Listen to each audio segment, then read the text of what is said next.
Hi friend मु प्रियंका स्वागत करुच्ची मोर एक फ्रेश वीडियो। आज मु बन जाऊँगी पनीर तरकारी आ मो टेक्निक रे गोटा गोटा अरुआ भात 500 ग्राम पनीर को क्यूब साइज रा कट करके नहीं जाए एवं किछि आलू को काटी नहीं जीरा अदा चारु मगज काजूर पेस्ट टमाटो पनीर मसाला लंका गुंड धनिया गुंड लुण एक कढ़ाई बसई से देदेबा किछि तेल तेलटी हल्का तातिला परे से देदेबा पनीर गैस रे फ्लेम को मीडियम रखिदबा। चलंतु पनीर को गोल्डन ब्राउन होला पर्यंत एपट सेपट करके छाणी चलिबा। एबे मैं आमर पनीर गोल्डन ब्राउन कलर पूरा आसी जाइए। एबे आमे गोटे प्लेट को काढ़ी दबा आ सेम तेल रे देई दबा आलू एवं हाफ चम्मच लुण।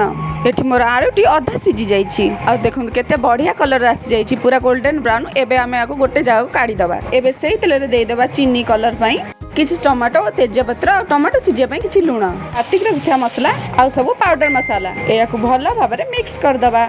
अरुआ भात बनवाई गोटे कप अरुआ चाउल 1.5 कप पानी दे कवर कर बसईदबा। मसला आम रेडी हो देदेबा छाणी रखिथ आलू एवं पनीर या भल भाव में कषिदबा। एठी हमर आलू एवं पनीर भल भाव में कषि जाइथिला सेथिरे देदो आधा कप पानी। एबे रेडी हो गला हमर हेल्दी एंड टेस्टी पनीर जहाँ को आपण अरुआ भात चकुली पिठा रुटी परोटा पूरी सबुथिरे आपण खाई परिबे। वीडियोटी भल लागिथिले लाइक एंड सब्सक्राइब कर देबे। रहिली बाय बाय।